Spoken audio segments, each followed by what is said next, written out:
Hey, it's Bobby from brewhardware.com, and it's been almost a decade since I've done a video about brewing pumps. Now it's 2026, there's a lot of different pumps to choose from, and I wanted to give you an overview and my take on the pros and cons and give you some raw performance data.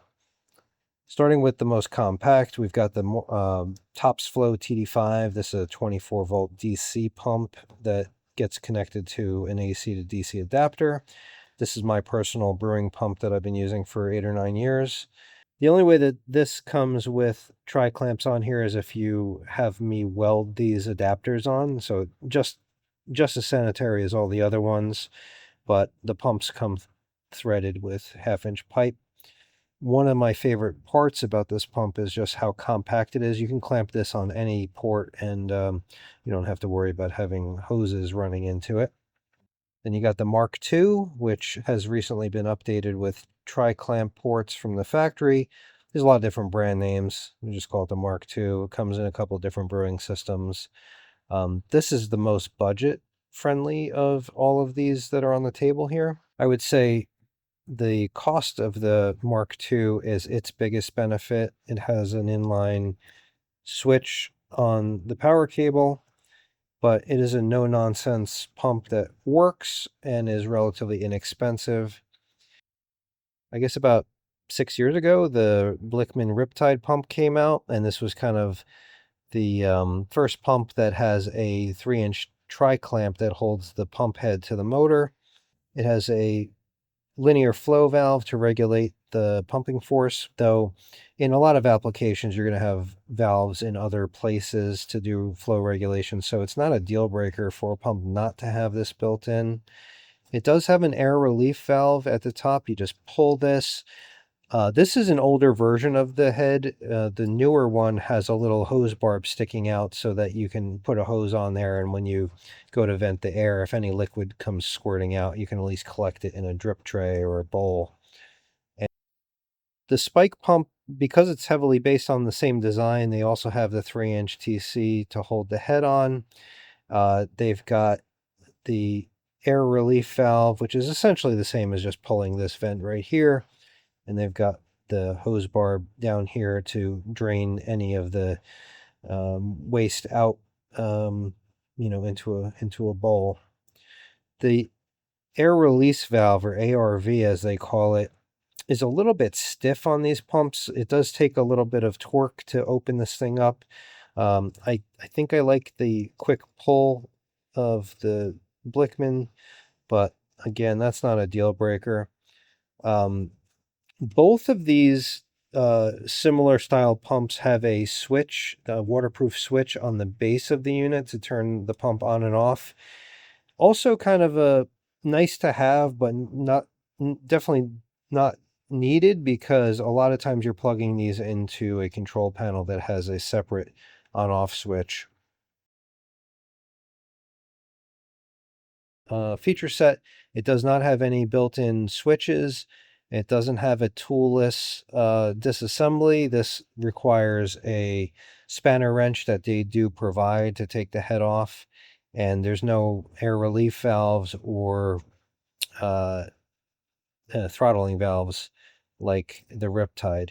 However, I wanted to be clear about one thing, is that I don't have any of those features on my TD5 pump, and I've never had any problems with it. So I would argue that they're trying to add features that appear to be value added, but as a user of a pump that doesn't have any of those features, I wanted to make sure that you're aware that I don't miss that. So one example is releasing the air out of the head. If you prime the pumps in a certain way, you don't need to release the air bubble, and you don't need to take the head off of these. I have disassembled the head off of my pump exactly one time in 8 or 9 years. It was perfectly clean, and then I've never taken it apart again. I think the only time you should need to take the head off of a pump is if it gets seized or gets clogged with some sort of hop debris. But until that happens, just rely on your clean in place method that you use to clean everything else in your brewery, and your pumps will be clean all the same. So There is one downside to having the tri-clamp attached heads, and that is the tighter you make this, the more you are dictating the compression of the impeller inside the cavity here. So, with the pumps where the head's just screwed on, the tolerances are baked into that head design and the machining of the head. So when you drive those screws home, they're at factory clearances. I'm going to sequentially hook these pumps up to my bottom drain kettle, and I've got an 1.5" TC going straight down through a butterfly and into an elbow. And I've set up all of these pumps so that I can just directly tri-clamp into the bottom of my kettle. All right, let's go for the TD5 TopsFlo pump. Let's just turn that on and hear what it sounds like. I have the outlet somewhat submerged in the kettle so that we don't hear the splashing of the liquid, but let's just hear what that pump sounds like. Barely a hum or vibration. All right, so I'm going to get the timer set up. I have timer on my tablet right there. I'm going to switch this over to filling the bucket and press the timer at the same time.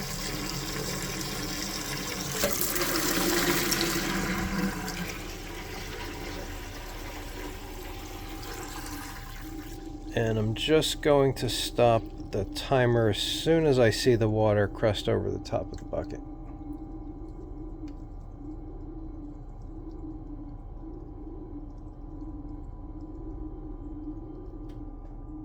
Right there.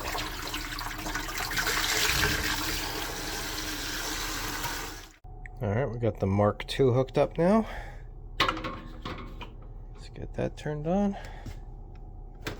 A little bit more of a whine from this one, but not too much, unlike the TD5.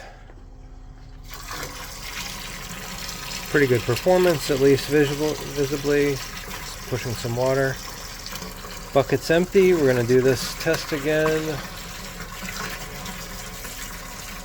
3, 2, 1.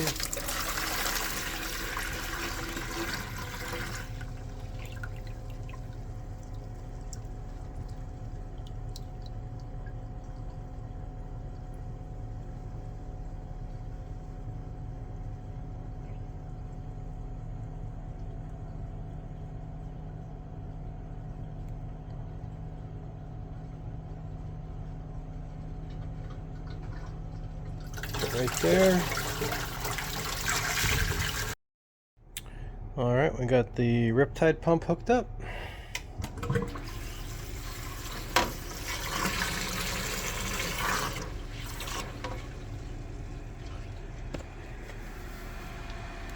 Quite quiet.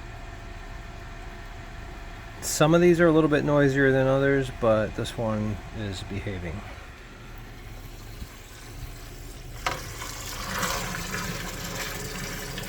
Alright, in 3, 2, 1, go.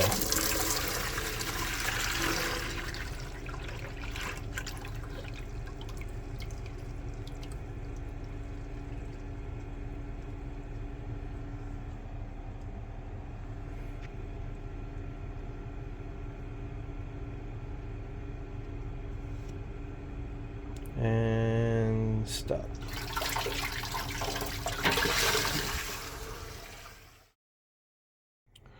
All right, got the spike flow hooked up now. Let's see what that looks like.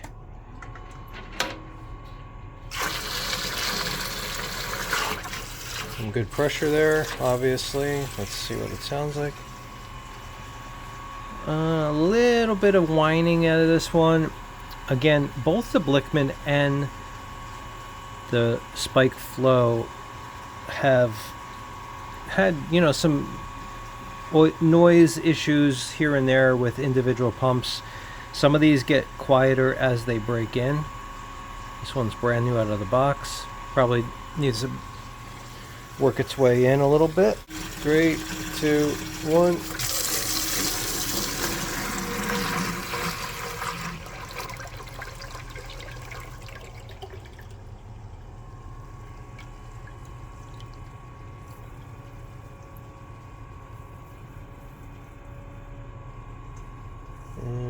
right about there.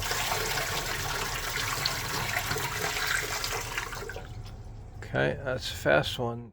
All right, last pump we got is the SS Brewtech. Let's fire this one up.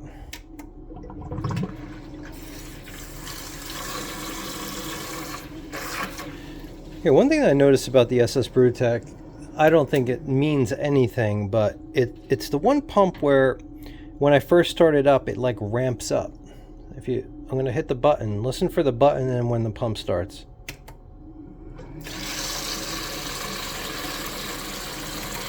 Almost has like a soft start or something like that, but all right, let's take a listen to it.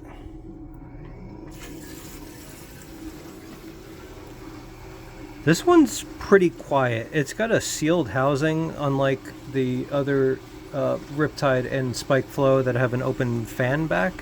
This one's all sealed up. I don't know how it does as far as dealing with heat, but this one is really quiet, I think, for the amount of performance it is. So, speaking of performance, let's get this timed. Reset to 0. 3, 2, 1.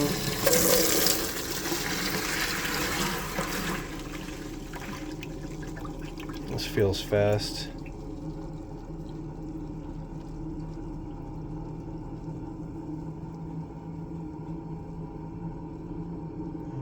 Right there.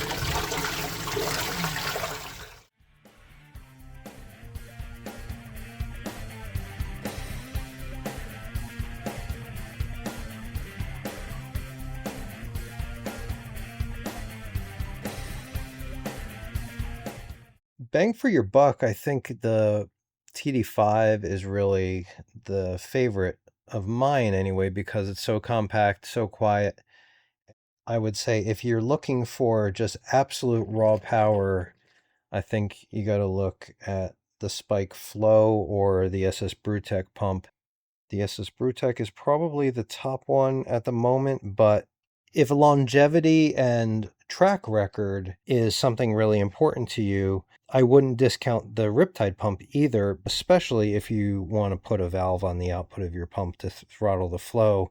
Anyway, I'd like to know what your thoughts are. Which pump do you like? Which one would you buy if you had a couple $100 sitting around? And let me know if you have any issues with the way that I've tested these.